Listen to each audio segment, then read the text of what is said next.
자, 이재명 대통령에 대한 재판 헌법제 84조에서 중단됐는데 그걸로 끝낼 일이 아니다라는 지금 변호사님 말씀 의견 좀 주시면 고맙겠습니다. 이것이 이제 아무도 말을 안 하는데 민주당 의원들이 나서서 사실은 이 문제를 적극 제기하고 원천적으로 해결해야 되는데 뭐냐면은 지금 5년간은 재판이 이제 일단은 중지가 된 거죠.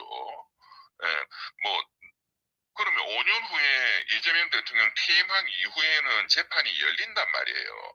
그러면 그때 만약에 정권이 또 국민의힘 쪽으로 교체될 수도 있는 거고 교체되지 않는다 하더라도 그 5년 후 판사들이 이 5개의 재판 그리고 12개의 범죄 혐의 사실에 대해서 다 무죄를 때려줄까요?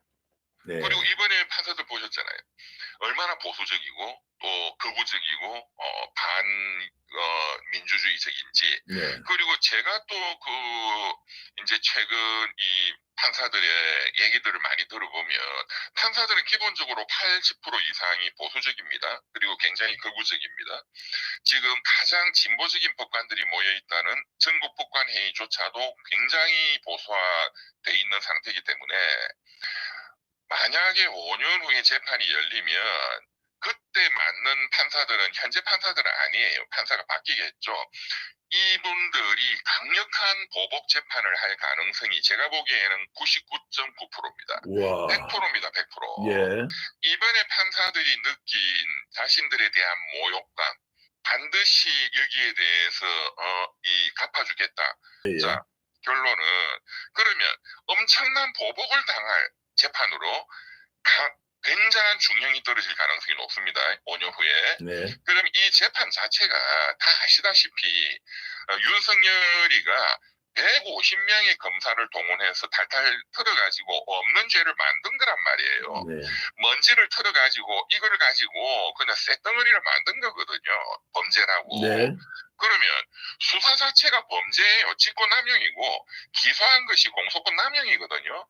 그러면 공소권 남용이고 잘못된 기소는 현재 형사소송법상 검사가 공소를 취소할 수 있다 이렇게 규정이 있습니다. 1심에 한했습니다. 지금 2심, 3심 때는 안 되고 1심 재판 과정까지에는 기소 자체가 잘못된 경우에 그런 경우도 뭐 있잖아요. 기소를 해서 재판하고 있는데 뭐 진범이 다른 데서 잡혔다든가 이러면 당장 이 재판은 취소시켜버려야 되니까 이제 그래서 기소가 잘못됐다.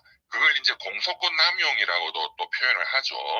그래서 잘못된 수사를 했고 잘못된 기소를 한 경우 그때는 1심 재판이 진행되는 경우에 한해서 검사가 공소를 취소할 수 있다. 공소를 취소하면 기소 자체가 잘못된 겁니다. 이렇게 되는 거니까 재판은 당연히 원천적으로 없어지는 거고 기소도 없어지는 거고 수사가 잘못됐다.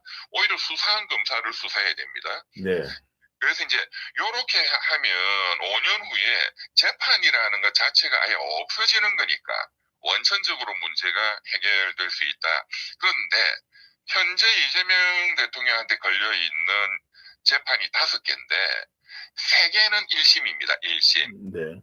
어쨌든 간에 검찰청을 없애기 전까지 검찰총장 심우정이 저것도 빨리 모가지 자르고 좋은 분으로 일단은 교체를 해야 되거든요.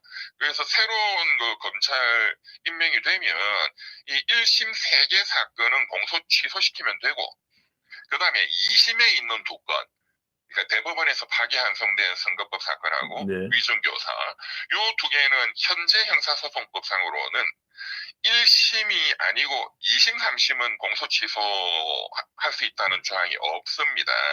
요것은 형사소송법을 빨리 개정해서 해결을 해야 된다. 일단 그렇게 말씀을 드리겠습니다. 참 변호사님 말씀이 감사하고 또 감사한 것은 지금 민주당에서는 이 문제를 꺼내놓고 할 수 없는데 이재명 억울하게 수사받고 기소되고 재판받는다는 걸 알고 있으면서도 그렇습니다. 정치적 반대자들이 어떻게 공격할지도 모른다라는 또 막연한 이제 이런 것들이 있는데 좀 여론이 조성되면 오늘 이 말씀을 통해서 공론화 과정에서 이재명 대통령과 관련된 여러 사건의 그 공소 자체가 아예 취소되도록 하는 형소법 개정 문제 그리고 그 검찰의 부당한 수사, 기소, 재판 관련된 것들을 깔끔하게 정리해야 한다. 이 제안으로 그렇습니다.